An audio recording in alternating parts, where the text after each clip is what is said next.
नमस्कार विद्यार्थी मित्रांनो, मी अनुप नागपुरे तुमचं स्वागत करतोय आपल्या असिस्टंट टाउन प्लॅनर ATP 2024 च्या बॅच मध्ये। आपण लास्ट काही व्हिडिओज पासून आपली व्हिडिओ सिरीज चालू केली होती, ज्यामध्ये PYQs ATP चे 2018 आणि 2022 चा जो पेपर आहे तो प्रॉपर पद्धतीने आपण सॉल्व्ह करून देतोय। ओके, त्याच संदर्भातला हा चौथा पार्ट त्याचा आपण घेतोय आणि या आधी सुद्धा आपण 3 पार्ट अपलोड केलेले आहे।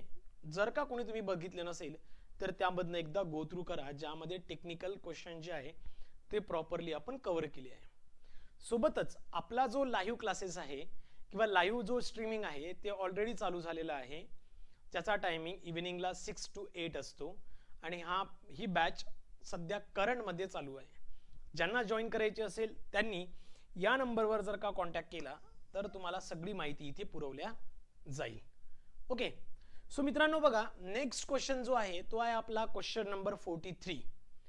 Out of the following which is not the function of arbitrator. बघा, out of the following which is not the functions of arbitrator. आता जर का तुम्ही सेक्शन नंबर मित्रांनो सेक्शन नंबर 72 मधनं जर का गो थ्रू करत असेल टाउन प्लॅनिंग स्कीमच्या संदर्भात, तर तुम्हाला तिथे माहिती पडेल की आर्बिट्रेटरचे कोणते कोणते फंक्शन्स आहे। म्हणजे तुम्ही जर का 72 ला सेक्शन नंबर 72 ला ज्यामध्ये द फंक्शन्स ऑफ आर्बिट्रेटर आहे, पॉवर अँड ड्युटीज, त्या तुम्हाला तिथे माहिती पडेल की कोणते कोणते फंक्शन्स आहे। बघा, नॉर्मली इथे दिलेल्या ऑप्शन्स मध्ये नॉर्मली आर्बिट्रेटर काय करतो की कॉम्पेन्सेशन किती कोणाला पे करायला पाहिजे, ओके, ते ठरवण्याचं काम आर्बिट्रेटर करतो। म्हणजे this is the function of arbitrator मी असं म्हणू शकतो। त्यानंतर estimate the value of and fix the difference between the value of original and final plot. बघा, हे सुद्धा काम म्हणजे ज्या काही व्हॅल्यूज असतील, ओरिजिनल प्लॉट, फायनल प्लॉट, प्लॉटच्या व्हॅल्यूज, कॉन्ट्रीब्युशन, इन्क्रीमेंट, त्याच्यातला डिफरन्स, हे सगळं करण्याचं काम कोणाचं आहे? आर्बिट्रेटरचं। म्हणजे हे पण ऑप्शन करेक्ट आहे। To determine the whether area reserve for the public purpose are the beneficiary wholly or partly to the owner, हे सुद्धा ठरवण्याचं काम त्या आर्बिट्रेटरचं आहे। कारण तो काय करतो, ज्या वेळेला आर्बिट्रेटर तिथे इन्व्हॉल्व होतो त्यावेळेला तो स्कीमला 2 पार्ट मध्ये डिवाइड करतो, प्लॅनिंग प्रोसेस मध्ये प्रिलिमिनरी पार्ट आणि फायनान्शियल प्रोसेस मध्ये। अशा केस मध्ये 2 प्रोसेस मध्ये त्याला तो डिवाइड करतो। म्हणजेच काय, ही जी पूर्ण प्लॅनिंग प्रोसेस आहे किंवा जी फायनान्शियल प्रोसेस आहे करण्याचं काम तो करतो।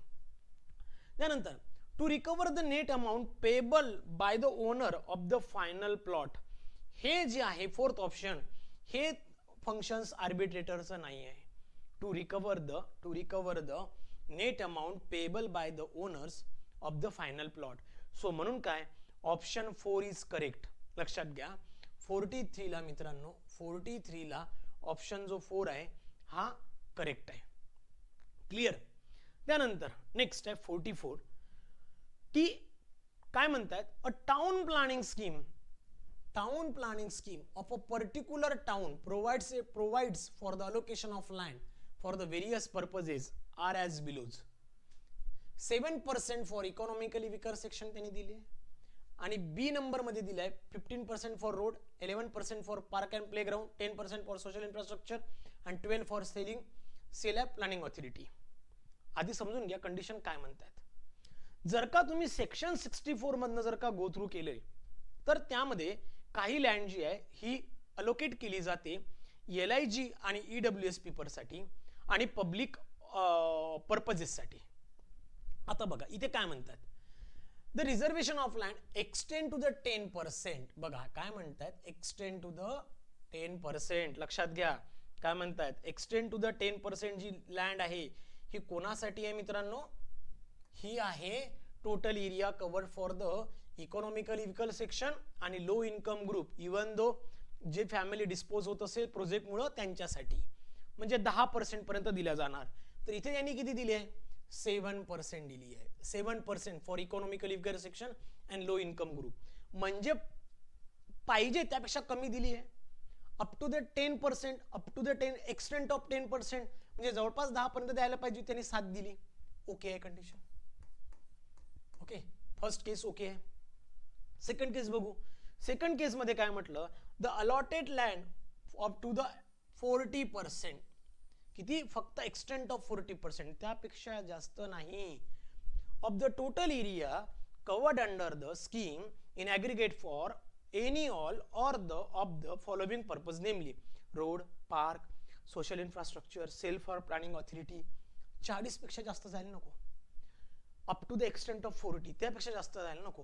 काय म्हणतात? इथे बघा, ही चालली 15, इथे चालली 11, इथे 10 आणि ही 12. म्हणजे याची जर का तुम्ही ऍडिशन केली तर ही येते 8 आणि ही येते 48%. म्हणजे 48% लँड जी आहे ही तुम्ही काय करताय? पब्लिक पर्पजेस साठी यूज करताय, जी की फक्त 40%चा क्रायटेरिया त्यांनी दिलाय. म्हणजे हे ओके आहे का? म्हणजे सेकंड केस बी, याला म्हणतो मी नॉट ओके. ओके, आता बघा, एवढं तुम्हाला समजलंय. ऑप्शन्स काय दिले? The scheme is as per the provision of law. बिलकुल नाही. लॉ नुसार आहे का? नाही. बी केस मध्ये जास्त झाली जमीन. सेकंड मध्ये बघा, the scheme is not as per the provision of law since the land allocate for A above is less than required. A मध्ये तर ओके होतं रे. ए मध्ये काय आहे? ओके आहे. तर म्हणून हे पण चुकीचं आहे. Third, the scheme is not as per the provision of law since the land allocate for the B above is more than the required. बघा काय म्हणतात, बी मध्ये पाहिजे त्यापेक्षा जास्त दिली. बी मध्ये काय झालंय? पाहिजे त्यापेक्षा जास्त दिली आहे आणि हे ऑप्शन बरोबर आहे. चौथं पण वाचून घ्या, the scheme is not as per the provision since the land is allocated A and B. तर हे पण बरोबर नाही. म्हणून ऑप्शन 3 हे करेक्ट होतं. कारण up to the extent of 10% आणि 40%चा क्रायटेरिया त्याच्या पुढे चालली आहे, म्हणून मग ही कंडिशन चुकीची ठरते.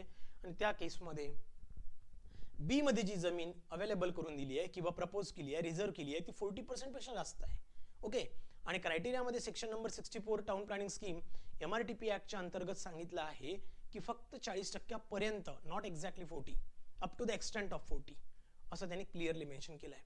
म्हणून 44ला 3 येणार. ओके, नेक्स्ट आहे मित्रांनो 45. अ रिजनल प्लॅन मीन्स. अ रिजनल प्लॅन काय असतो? रिजनल प्लॅन काय असतो? It is the development plan आहे. हा ऍग्री करतो. हा काय आहे? डेव्हलपमेंट प्लॅन आहे. म्हणजे सगळ्याच केसमध्ये डेव्हलपमेंट प्लॅन आहे. ओके, पण सेकंड काय? ऑर रिक्लेमेशन नाहीये, हा नाहीये. किंवा laying or layout of region, हे पण नाहीये. डेव्हलपमेंट प्लॅन म्हणजे काय? टाउन प्लॅनिंग स्कीम नाहीये. Laying or layout of the region नाहीये. आणि protection of regularise development of region, हे पण नाहीये. सो त्या केसमध्ये काय असतो? Development or redevelopment. म्हणून 45 ला कोणता बरोबर? 2 बरोबर. सो लक्षात ठेवायचं, regional plan means development and redevelopment of a reason. Development and redevelopment of a reason. Clear?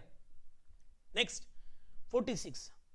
The Commissioner of Municipal Corporation is required to place before the corporation a report on the basis of the environment within the city in respect of the last preceding official year before every year. Question number 46. हा जो तुम्ही study करत असाल तर हा मित्रांनो जो काही ऍक्ट आहे, म्युनिसिपल कॉर्पोरेशन ऍक्ट जो आहे, याच्या अंतर्गत येणारा हा क्वेश्चन आहे. काय म्हणतात बघा, तुम्ही जर का त्यामध्ये प्रॉपर स्टडी केलं तर त्यामध्ये जो 67 आहे एन्व्हायरमेंट स्टेटस रिपोर्ट मध्ये त्यांनी क्लिअर काय मेन्शन केलं आहे की the commissioner shall before the 31st day of July. 31st of July म्हणजेच काय? year place before the corporation a report on the status of environment within a city respect of last proceeding year conveying the such a matter. म्हणजेच काय? जो की 31st जुलै आहे, म्हणजेच option 4 is correct. बरोबर आहे. जर का तुम्ही सेक्शन नंबर 67A मध्ये जर गेले तर तिथे क्लिअरली मेन्शन केलाय की प्रत्येक वर्षी दर वर्षाला लास्ट इयरचा जो रिपोर्ट आहे तो 31st जुलैला त्याने सादर करणं गरजेचं आहे. ओके, नाउ नेक्स्ट 47 काय म्हणतात? The urban development that maximise the amount of residential business and leisure space within the walking distance of public transport is called as. याला काय म्हणतात? मित्रांनो, जर का तुम्ही URDPFI स्टडी केलं असेल किंवा याच्या काही कंडिशन तुम्हाला माहित असेल तर हा क्वेश्चन तुम्हाला इझी जाईल. कारण त्यामध्ये काय म्हटलंय, जर का तुम्ही 5.3 TOD चा जर का कन्सेप्ट बघितला तर टीओडी मध्ये काय म्हटलंय, जर का core area ideal land use mix and mix the land development residential high intensity commercial mixed use supporting the retails bicycle lane pedestrian network intermediate transportation support by the non motorise vehicle limited parking, जर का तुम्ही study केलं तर तुम्हाला लक्षात येईल the urban development that maximise the amount of residential business च्या केसमध्ये जो की टीओडी प्रोसेस आहे, ट्रान्झिट ओरिएंटेड डेव्हलपमेंट, हे परफेक्ट ऑप्शन येणार आहे किंवा 47 ला 3 करेक्ट येतील. ओके, आणि हा क्वेश्चन बिलॉंग करतो URDPFI ला. लक्षात आलं? आय होप तुम्हाला हे 5ही क्वेश्चन समजले असतील. तर मग या केसमध्ये आजच्यासाठी थांबूया. भेटूया आपण आपल्या नवीन व्हिडिओजमध्ये. काही कमेंट्स असतील तर प्लीज नक्कीच लिहून पाठवा आणि तुम्हाला व्हिडिओज खरंच आवडत आहेत की नाहीत ते सुद्धा सांगा. Thank you so much. भेटूया आपण आपल्या नवीन लेक्चरमध्ये. Thank you guys.